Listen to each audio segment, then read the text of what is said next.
तो आज हम स्टार्ट करने जा रहे हैं चैप्टर नंबर 1 केमिस्ट्री का, chemical reactions and equations. But उससे पहले आप सबके लिए जो नाइन्थ में आपने एलिमेंट्स पढ़े थे वो एक क्विक रिवीजन करना बहुत जरूरी है, और जो नाइन्थ की कैरी फॉरवर्ड चीजें हो रही हैं उसको जानना बहुत जरूरी है। क्लियर? जैसे कि आपने 1 to 20 एलिमेंट्स पढ़े थे, क्या क्या थे 1 to 20 एलिमेंट्स आपके? Hydrogen, helium, lithium, beryllium, boron, carbon, nitrogen, oxygen, fluorine, neon, sodium, magnesium, aluminium, silicon, phosphorus, sulphur, chlorine, argon, potassium, calcium.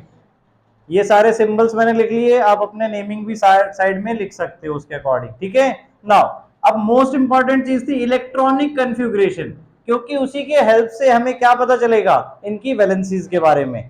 अब हाइड्रोजन एटॉमिक नंबर के अकॉर्डिंग आपने पढ़ा था, जितने एटॉमिक नंबर होता है उतना ही उसके अंदर नंबर ऑफ प्रोटॉन्स होते हैं और उतने ही उसके अंदर इलेक्ट्रॉन्स होते हैं। इलेक्ट्रॉन गेन और लूज किए जा सकते हैं बट प्रोटॉन्स फिक्स रहते हैं, इसलिए एटॉमिक नंबर को नंबर ऑफ प्रोटॉन से रिप्रेजेंट किया जाता है। क्लियर? बट अगर आपका एटम न्यूट्रल स्टेट में है, न्यूट्रल स्टेट मतलब कि उसके ऊपर कोई भी चार्ज नहीं है, तो उसके अंदर जितने प्रोटॉन्स हैं उतने ही इलेक्ट्रॉन्स होंगे। क्लियर? सो अगर हाइड्रोजन की बात करें तो हाइड्रोजन के अंदर एक इलेक्ट्रॉन है। कंफ्यूग्रेशन के लिए आपने क्या सीखा था कि पहले लोअर शेल भरेगा, फिर उसके बाद अपर शेल भरेगा, और शेल्स में कितने इलेक्ट्रॉन्स आ सकते हैं? पहले वाले शेल में 2 इलेक्ट्रॉन, दूसरे वाले शेल में 8, तीसरे वाले में 18, चौथे वाले में 32। फॉर्मूला क्या था? 2n square. ठीक है? फॉर्मूला था आपका नंबर ऑफ शेल्स में, नंबर ऑफ इलेक्ट्रॉन शेल में कितने आ सकते हैं, that is 2n square. n stands for number of shell. ठीक है? शेल नंबर, बेसिकली उसको हम एनर्जी लेवल भी बोलते थे। ठीक है? सो हाइड्रोजन के पास एक इलेक्ट्रॉन है तो वो पहले शेल में चला गया। हीलियम के पास 2 इलेक्ट्रॉन है तो 2 शेल, पहले ही शेल में दोनों इलेक्ट्रॉन चले गए। अब पहले वाले शेल में 2 इलेक्ट्रॉन से ज्यादा, 2 इलेक्ट्रॉन से ज्यादा नहीं आ सकते। तो अब वो क्या करेगा? अब लिथियम के पास क्या है? 3। तो पहले शेल में 2 इलेक्ट्रॉन चले गए, उसके बाद एल वाले शेल में, और इलेक्ट्रॉनिक कन्फिग्रेशन हम कॉमा करके लिखते हैं। क्लियर? एक और रूल क्या था इलेक्ट्रॉनिक कन्फिग्रेशन का, कि आउटर मोस्ट शेल में 8 से ज्यादा इलेक्ट्रॉन्स नहीं आ सकते। क्लियर?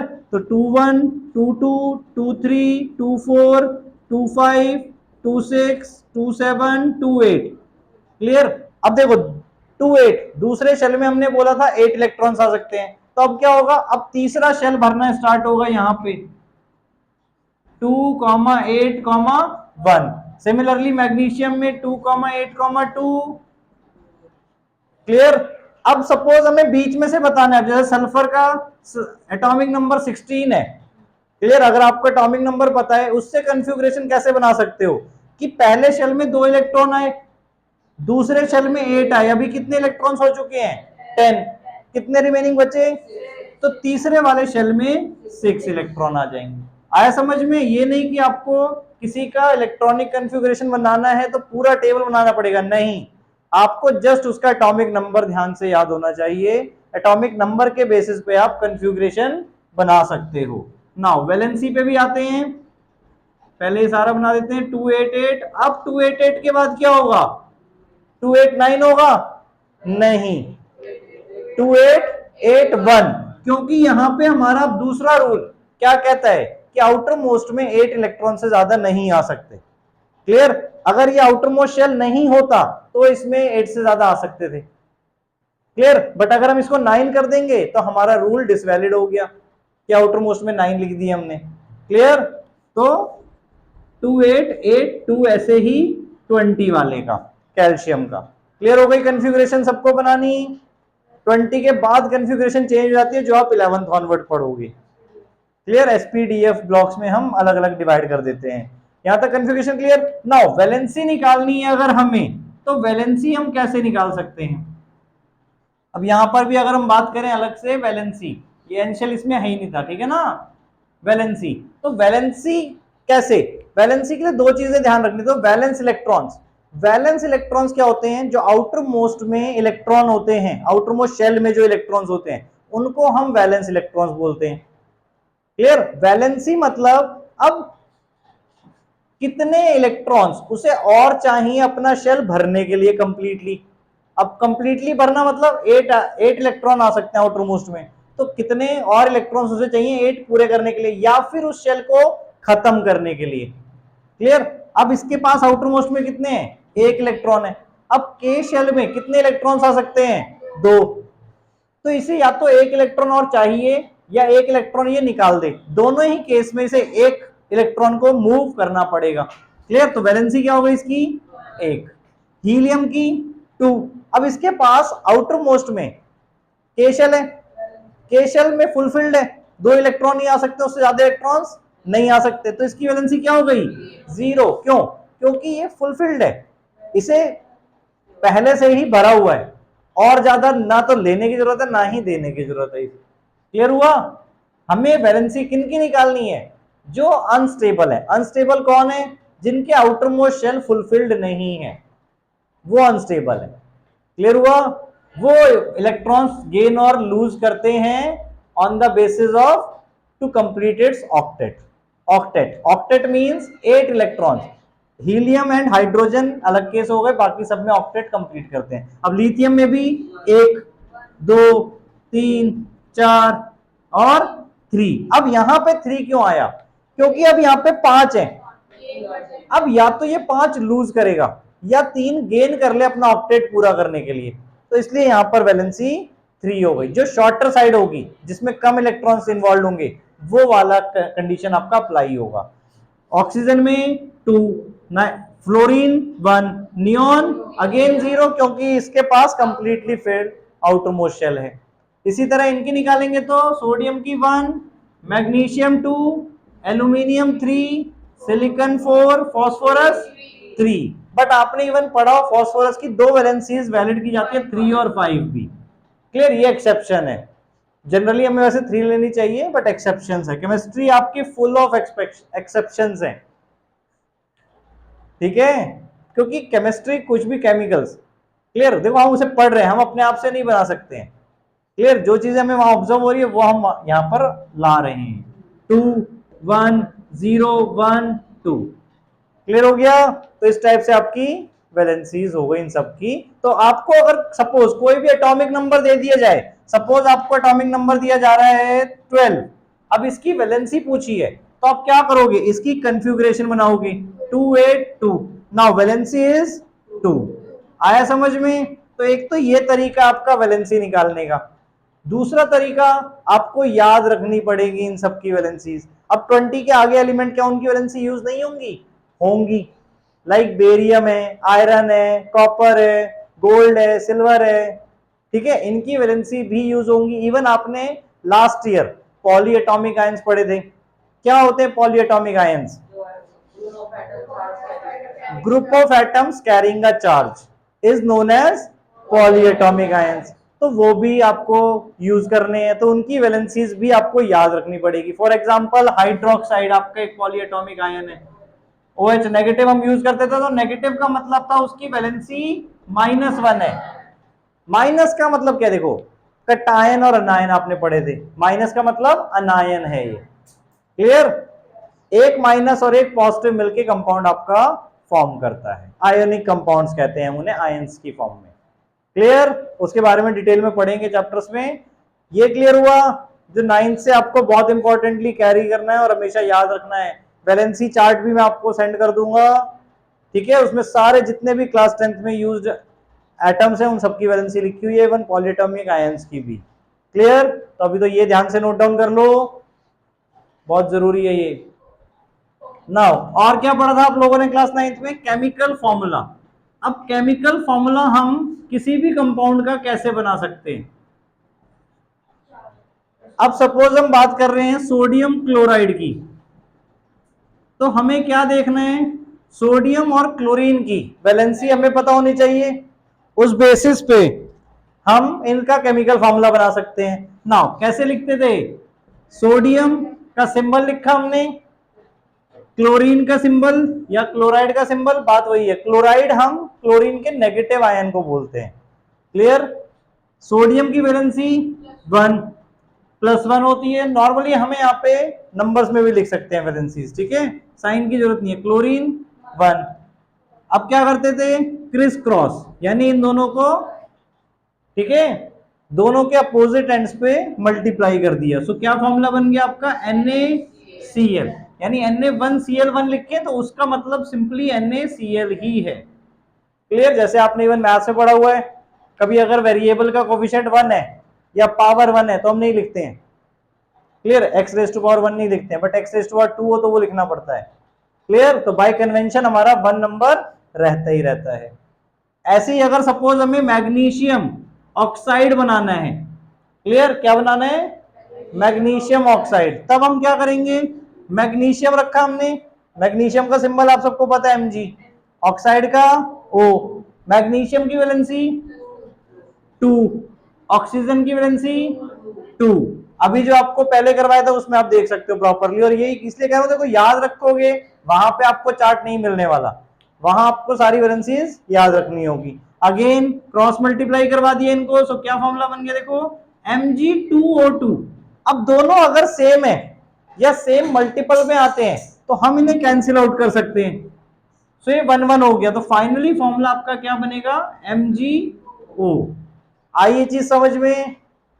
बट अगर सपोज हम मैग्नीशियम ऑक्साइड मैग्नीशियम क्लोराइड बना रहे होते, अब मैग्नीशियम की वैलेंसी 2 है, वैलेंसी फिक्स्ड है बेटा, वैलेंसी चेंज नहीं होंगी आपकी। कुछ ऐसे कंपाउंड है जिनकी 2 या 2 से ज्यादा वैलेंसी यूज होती हैं डिफरेंटली, बट मैक्सिमम कंपाउंड आपके, मैक्सिमम एलिमेंट्स वैलेंसी चेंज नहीं होती है। क्लियर? तो मैग्नीशियम की वैलेंसी 2, क्लोरीन की वैलेंसी 1, सो फॉर्मूला क्या बनेगा इसमें, MgCl2। आया समझ में? तो कोई भी कंपाउंड आप इस बेसिस पे बना सकते हो, उनकी वैलेंसीज याद रख के। क्लियर? और बताओ, एल्यूमिनियम क्लोराइड का फॉर्मूला क्या बनेगा, बताओ। एल्यूमिनियम की वैलेंसी 3, क्लोरीन की 1, so formula is AlCl3। Poly atomic की बात करते हैं, सपोज फेरस सल्फेट, फेरस यानी कि आयरन आपका, उसकी वैलेंसी क्या होती है, 2, सल्फेट पॉली एटॉमिक आयन है, उसकी वैलेंसी 2 होती है। क्लियर? सो क्रॉस मल्टीप्लाई, सो क्या बन गया फॉर्मूला हमारा, FeSO4। क्लियर?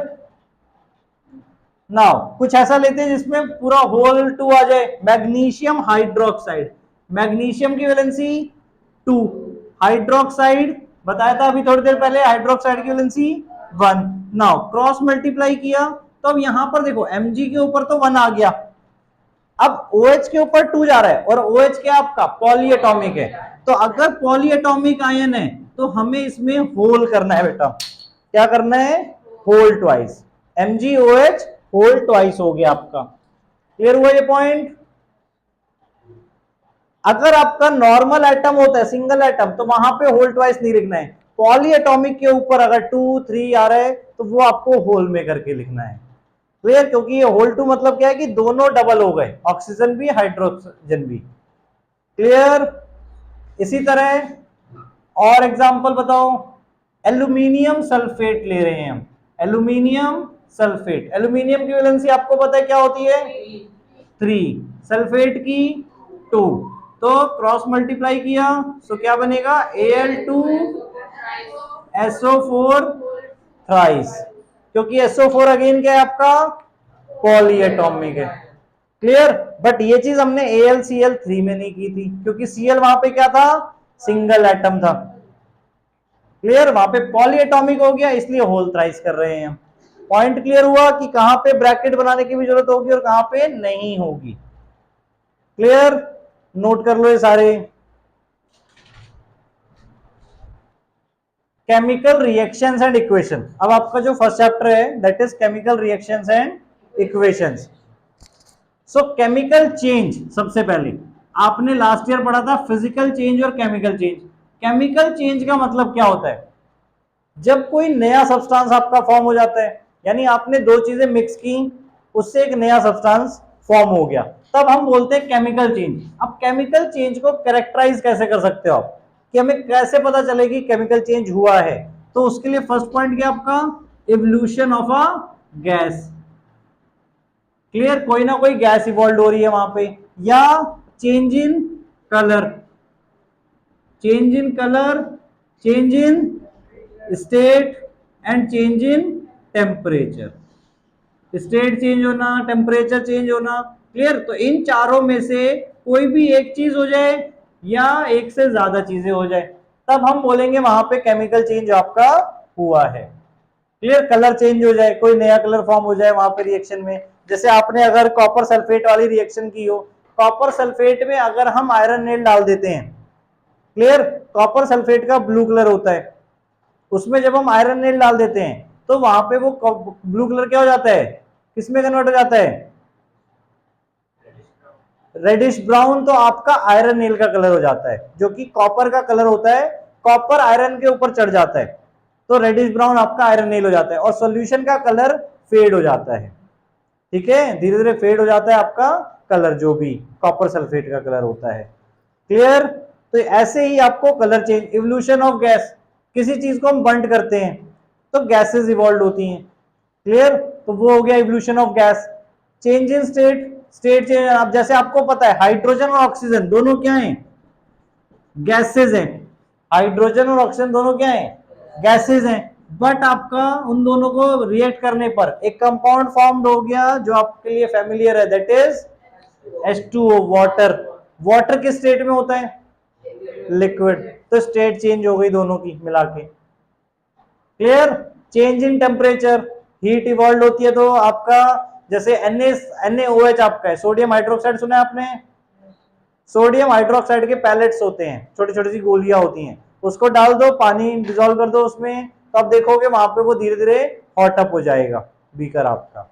क्लियर, तो वो कौन सी टाइप की रिएक्शन होती है वो भी हम अभी डिटेल में पढ़ेंगे। क्लियर हुआ, यानी इन चीजों की हेल्प से हम कैरेक्टराइज कर सकते हैं कि आपका केमिकल चेंज हुआ है कि नहीं हुआ है।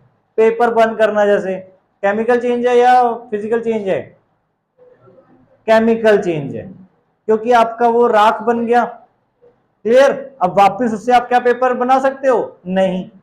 केमिकल चेंज मोस्टली इररिवर्सिबल होते हैं, इररिवर्सिबल यानी वापस नहीं किए जा सकते। फिजिकल चेंजेस जो आपके वापस हो जाए, कोई नया सब्सटेंस उसमें फॉर्म नहीं हो रहा है।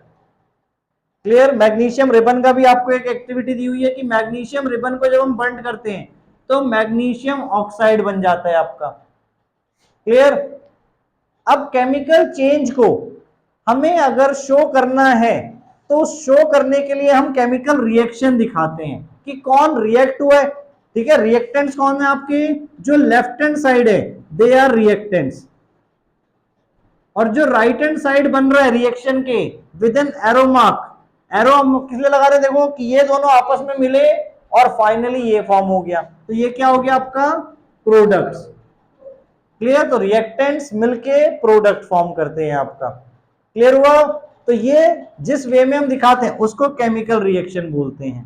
ठीक है, अब केमिकल रिएक्शन में भी एक तो हो गई वर्ड केमिकल रिएक्शन, यानी हमने वर्ड्स के फॉर्म में बोल दिया कि magnesium react with oxygen to form magnesium oxide, ये आपकी वर्ड केमिकल रिएक्शन हो गई। अब इसको अगर हम शॉर्ट फॉर्म में लिखना चाहते हैं एक तरीके से, तो हम यूज करते हैं उनके सिंबल्स। तो ये आपके लिए क्या है, स्केलेटल केमिकल रिएक्शन या केमिकल इक्वेशन भी आप बोल सकते हो, स्केलेटल केमिकल इक्वेशन, क्योंकि हमने अब इसे इक्वेशन फॉर्म में लिख दिया है। एरो का मतलब गिव्स, ठीक है, अब जैसे मैथ्स में हम इक्वल्स टू यूज करते हैं इक्वेशन के लिए, वैसे ही केमिस्ट्री में एरो यूज करते हैं इक्वेशन के लिए। तो ये हो गई आपकी स्केलेटल केमिकल इक्वेशन। स्केलेटल मतलब कि हमें वो ढांचा मिल गया एक तरीके से कि कौन रिएक्ट हुए और कौन फॉर्म हुए हैं। क्लियर, अब स्केलेटल के बाद फर्दर क्या आती है आपकी बैलेंस्ड केमिकल इक्वेशन। अब बैलेंस्ड केमिकल इक्वेशन का मतलब क्या है,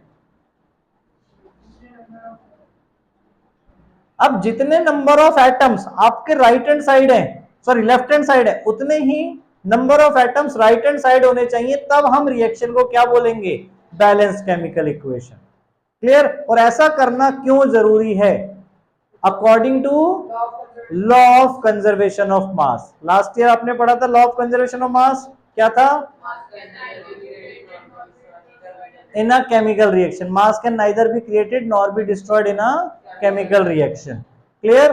तो उस बेसिस पर आपके नंबर ऑफ एटम्स, अब हम मास तो प्रॉपरली नहीं देख सकते एक एक एटम का, तो हम नंबर ऑफ एटम्स को इक्वली कर रहे हैं, तो अपने आप मास ऑटोमेटिकली इक्वल हो जाएगा। क्लियर? तो यहाँ पे मैग्नीशियम के कितने इलेक्ट्रॉन है, सॉरी कितने एटम है? एक। यहाँ पे कोई नंबर नहीं है तो 1 है। यहाँ पे कितने हैं? यहाँ पे भी 1 है। ऑक्सीजन यहाँ पे कितने हैं? 2। ठीक है, यहां पे कितने हैं? 1। तो हमें पहले ऑक्सीजन को बैलेंस करना है। अब हम कभी भी कंपाउंड को चेंज नहीं कर सकते बेटा, कोई भी कंपाउंड है उसको चेंज नहीं कर सकते हैं, तो हमने उसके बाहर 2 लगाया ऐसे। अब 2 लगाने का मतलब क्या है कि 2 मॉलिक्यूल्स ऑफ मैग्नीशियम ऑक्साइड हो गए, यानी ये दोनों ही मैग्नीशियम और ऑक्सीजन दोनों ही 2 हो गए यहाँ पे। बट यहाँ पे तो मैग्नीशियम 1 ही है, तो यहां पर भी हमने क्या लगा दिया? 2। तो अब ये आपकी रिएक्शन बैलेंस्ड हो गई। क्लियर? अब ये बैलेंस्ड, क्योंकि यहाँ पे 2 मैग्नीशियम हो गए। अच्छा, किसी ने पूछा नहीं कि मैंने यहाँ पे O2 ही क्यों लिखे हैं, सिंपल O या H क्यों नहीं लिखा? क्योंकि एटॉमिसिटी के अकॉर्डिंग हमें जब भी रिएक्शन में कोई सिंगल एटम यूज करना है तो वो उसकी एटॉमिसिटी के बेसिस पे यूज करना है, जो आपने लास्ट ईयर पढ़ा था। The number of atoms constituting a molecule is known as its atomicity.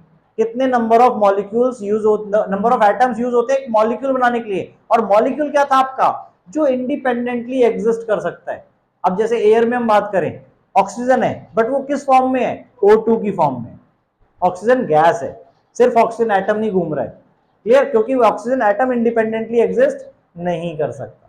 Clear? तो जब भी रिएक्शन में हम सिंगल एटम यूज करेंगे तो उसकी एटॉमिसिटी के बेसिस पे करेंगे, और अगर कोई भी कंपाउंड लिखेंगे तो वो उसकी वैलेंसी के बेसिस पे करेंगे।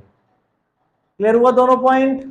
अगर सिंगल एटम लिखना है तो एटॉमिसिटी, कंपाउंड लिखना है तो उनकी वैलेंसीज। क्लियर? वैलेंसीज के लिए बता दिया केमिकल फॉर्मूला कैसे बनाना है। क्लियर? ये सारी चीजें बैलेंसिंग, बैलेंसिंग के लिए अभी और दूंगा करने के लिए। यहां तक क्लियर हुआ टॉपिक? कर लो ये नोट। नाउ बैलेंस करने के लिए क्वेश्चन देखो, Fe plus H2O gives Fe3O4 plus H2O। ये आपको एक रिएक्शन दी हुई है, ठीक है? H2O इधर है, सॉरी H2 इधर। क्लियर? ये एक रिएक्शन दी हुई है। अब सपोज इसको बैलेंस करना है, तो देखो बैलेंस करना अलग अलग वे में टीचर समझाते हैं, बट एक बेस्ट वे क्या है आपके लिए? जो एटम सबसे ज्यादा नंबर्स में आ रहा है सबसे पहले उसे बैलेंस करना है आपको, चाहे वो राइट हैंड साइड में हो या लेफ्ट हैंड साइड में हो। क्लियर? तो यहां पर देखो आयरन 1 है, आयरन 3 है। पहले तो अनबैलेंस वाले अपने देखते हैं जो 1 बाय 1। क्लियर है? सबको एटम्स काउंट करने हैं। हाइड्रोजन 2 है, हाइड्रोजन 2 है, ये ऑलरेडी बैलेंस्ड है, बट क्या पता आगे अनबैलेंस्ड हो जाए। ऑक्सीजन 1 है, ऑक्सीजन 4 है, तो कौन सबसे ज्यादा नंबर में आ रहा है? ऑक्सीजन। तो सबसे पहले हमें ऑक्सीजन को बैलेंस करना है, तो ऑक्सीजन यहां पर हमें 4 करना पड़ेगा। जैसा कि मैंने आपको बताया था, आप कोई भी केमिकल फॉर्मूले को चेंज नहीं कर सकते हो। क्लियर? उसके आगे नंबर लगा सकते हो अगर आपको उसको बढ़ाना है तो। क्लियर? फॉर्मूले को चेंज नहीं कर सकते आप कोई भी। क्लियर है? Chemical formula is fixed. Now 4 कर दिया हमने। अब जब यहां पे 4 किया तो ऑक्सीजन 4 हो गया और हाइड्रोजन कितने हो गए? 8।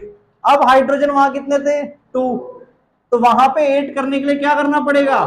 यहां पर भी हमें 4 लगाना है, तो हाइड्रोजन 8 हो गए, हाइड्रोजन 8 हो गए, ऑक्सीजन 4 4 हो गए, आयरन 1 है, यहां पे 3, तो क्या करें?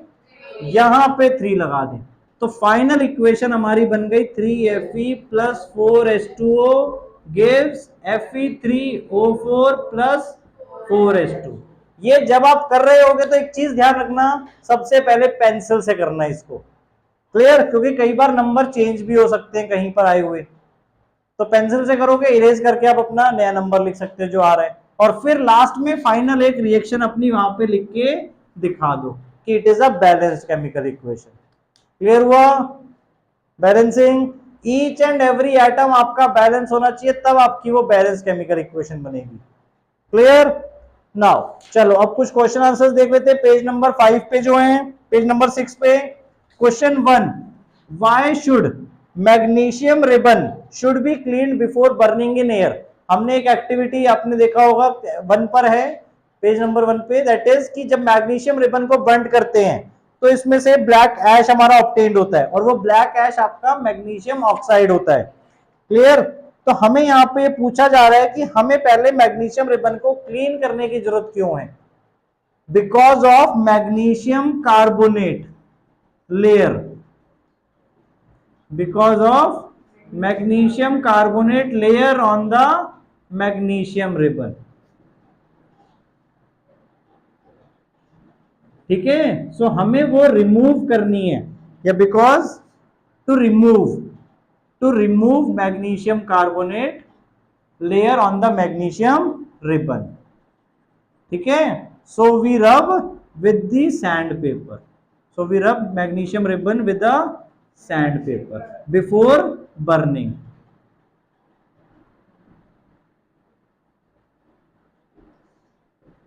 आया समझ में? बिफोर बर्निंग, याद रहेगा? क्लियर? क्योंकि आपका मैग्नीशियम, जैसा अगर हम सिंपल सी बात करें, अब एयर में क्या है, कार्बन डाइऑक्साइड, ऑक्सीजन, ये पहले से प्रेजेंट है, तो ये गैसेस आपकी उससे रिएक्ट करेंगी रिबन से और मैग्नीशियम कार्बोनेट की लेयर बना दी।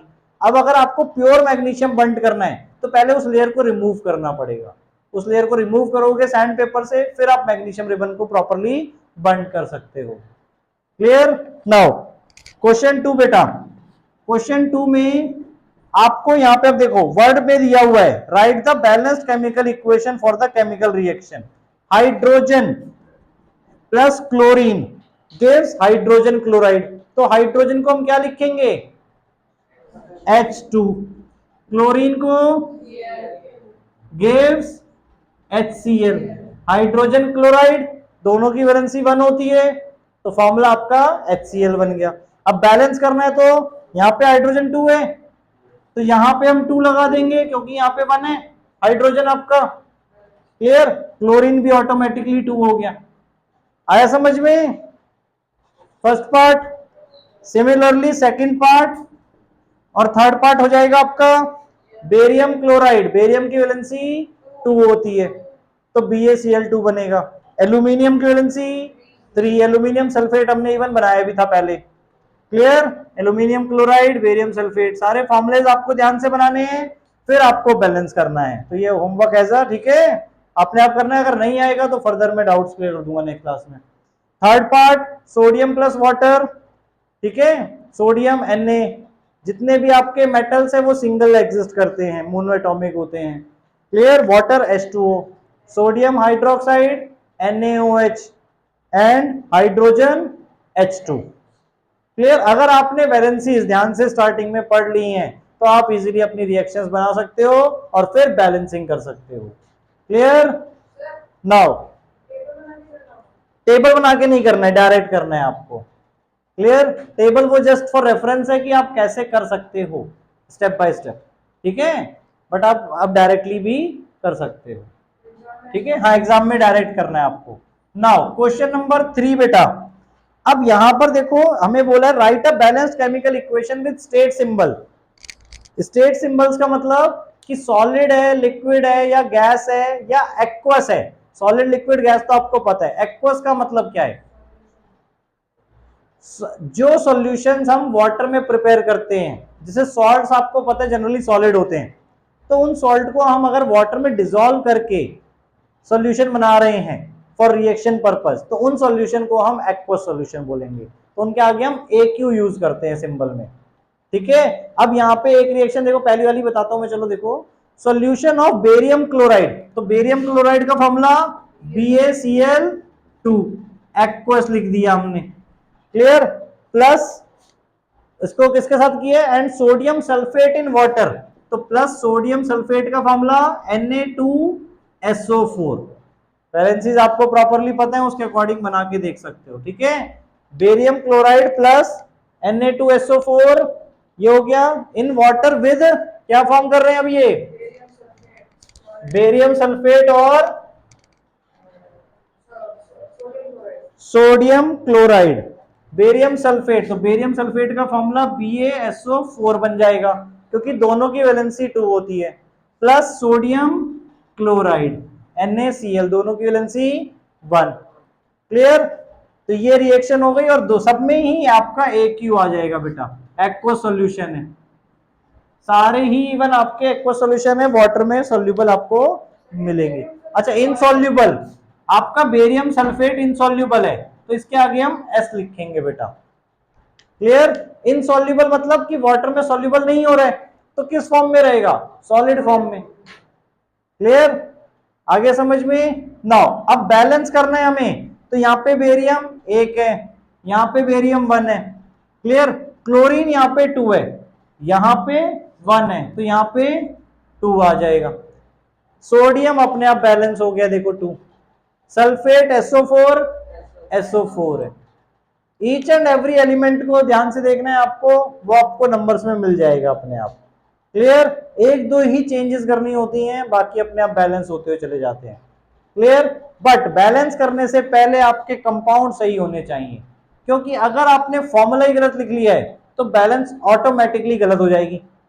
अगर सपोज आपने NaSO4 लिख दिया, सपोज Na2SO4 की जगह NaSO4 लिख दिया, तो आपको सोडियम बैलेंस दिखेगा। फिर क्लोरीन को बैलेंस करने जाओगे, यहां 2 लिखोगे, यहां 2 लिखने लगोगे, फिर आप तो ऑटोमेटिकली गलत हो गई ना बैलेंसिंग। बैलेंसिंग सही तभी होगी जब रिएक्शन आपने सही लिखी होगी। क्लियर? केमिकल फॉर्मूले सही से लिखे होंगे। क्लियर हो गया? स्टेट सिंबल्स के साथ भी आपको रिएक्शन लिखनी है, चीज वही है, बस स्टेट सिंबल्स आपके आपस में ऐड ऑन हो गए वहां पे। क्लियर? हो जाएंगे तीनों क्वेश्चंस ये। नाउ बैक एक्सरसाइज में आ जाओ एक बार। बैक एक्सरसाइज से आपको क्वेश्चन नंबर 4 डिस्कस कर दिया है मैंने। What is a balanced chemical equation and why should chemical reaction be balance. तो बैलेंस केमिकल इक्वेशन का मतलब क्या है? ठीक है, तो the number of atoms of each element remains the same before and after a chemical reaction. Clear? और क्यों कर रहे हैं हम इसे बैलेंस्ड?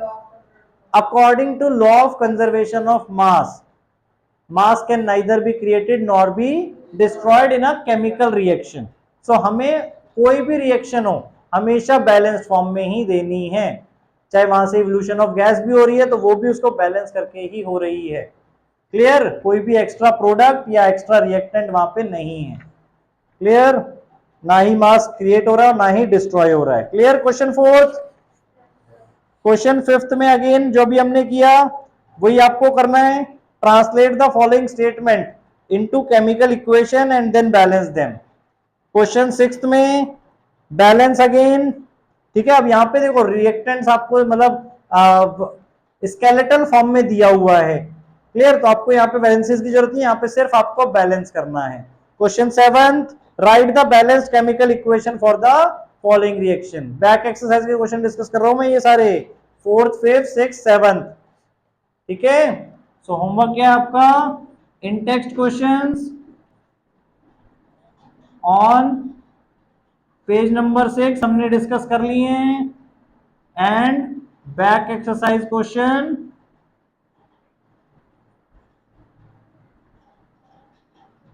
4 to 7।